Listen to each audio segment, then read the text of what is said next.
मैं सबसे पहले दुनिया के सबसे बड़े लोकतंत्र के लोकसभा में स्पीकर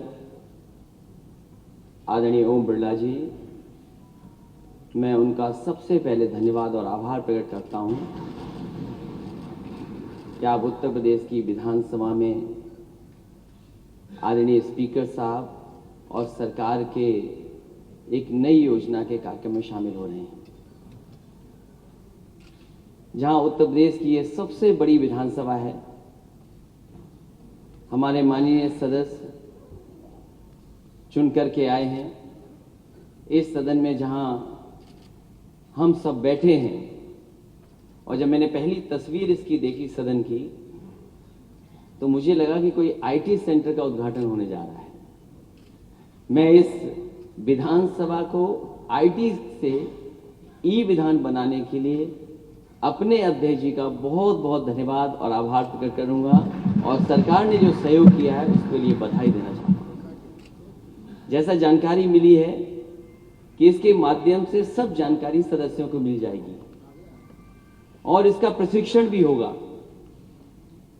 प्रशिक्षण के माध्यम से हम सब सीख भी लेंगे। जो नए सदस्य हमें दिखाई दे रहे हैं या बहुत सारे ऐसे सदस्य दिखाई दे रहे हैं जो टेक्नोलॉजी से परिचित हैं, बहुत सारे माननीय सदस्य ऐसे भी हो सकते हैं जो टेक्नोलॉजी पहली बार देख रहे हो। मैं अध्यक्ष जी से निवेदन करूंगा कि जहां आप पेपरलेस कर रहे हैं, वर्चुअल हमारी विधानसभा शुरू होने जा रही है, वहां हमारे जो पुराने सदस्य हैं उनकी हार्ड कॉपी तो रहेगी।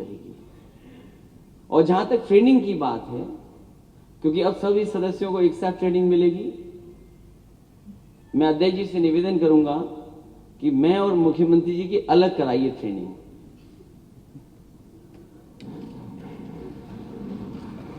क्योंकि पता नहीं हम लोग जानेंगे चीजें कि नहीं जानेंगे, इसलिए अगर ट्रेनिंग से पूरा होकर के आएंगे तो इस टेक्नोलॉजी को समझ सकेंगे। और मुझे खुशी है कि सरकार इस तरफ ध्यान दे रही है कि जो आईटी का जितना भी इस्तेमाल करेंगे उतना ही ट्रांसपेरेंसी बढ़ेगी। मुझे याद है जो पुराने स्पीकर थे हमारे, उन्होंने भी शुरुआत की थी कि विधानसभा में जो हमारी लाइब्रेरी है उसको ई लाइब्रेरी बनाया जाए, कैसे नेटवर्किंग हो सके, जो हम आपस में कंप्यूटर से जुड़ सकें। और आज एक कदम और आगे जा रहे हैं, जहां टेक्नोलॉजी मिलती रहेगी या टेक्नोलॉजी का बढ़ावा देंगे उतना ही हमारे काम करने में आसानी रहेगी।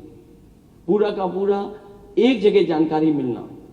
मुझे याद है कि जिस समय मैं डायल 100 योजना का शुरुआत कर रहा था, उस समय बहुत सारे लोग उस टेक्नोलॉजी को इंट्रोड्यूस नहीं होने देना चाहते थे, कारण कुछ भी हो।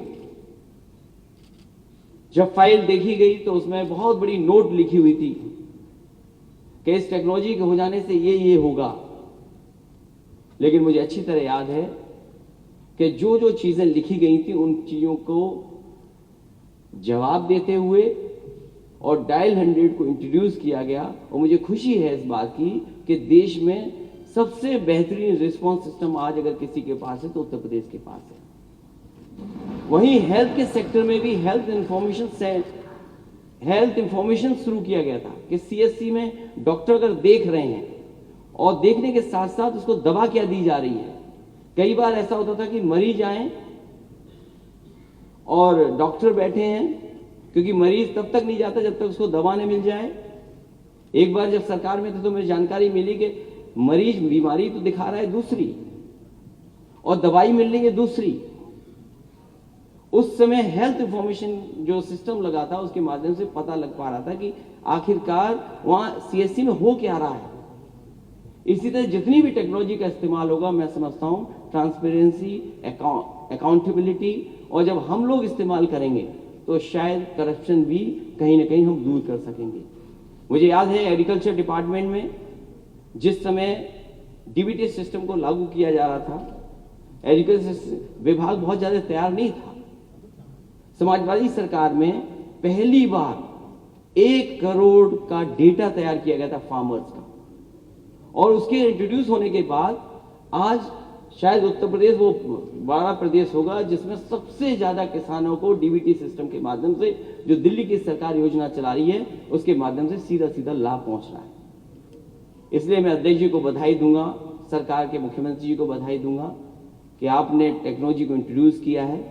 इसी तरह और टेक्नोलॉजी का इस्तेमाल होगा तो कहीं ना कहीं चीजें और आसान होंगी, इंफॉर्मेशन और पहुंचेगी, लोगों तक पहुंचेगी, क्योंकि आज जो दुनिया है वो इसी टेक्नोलॉजी के सहारे चल रही है और टेक्नोलॉजी जितनी इंट्रोड्यूस होगी उतना ही जनता को लाभ मिलेगा। इसलिए इस मौके पर मैं देश के स्पीकर आदरणीय ओम बिरला जी का बहुत बहुत धन्यवाद देता हूं, हमारी विधानसभा के स्पीकर जिन्होंने लगातार प्रयास कर करके मेहनत करके और कम समय में ये लागू करने का काम किया, उनको बहुत बहुत बधाई। मुख्यमंत्री जी उनको बधाई, और जितने भी अधिकारी कर्मचारी इसमें शामिल रहे हैं जिनकी वजह से आज हम देख सकते हैं और देश में कह सकते हैं कि हमारी विधानसभा ई विधान हो गई है, ई विधानसभा है, मैं उनको भी बहुत बहुत बधाई देता हूँ।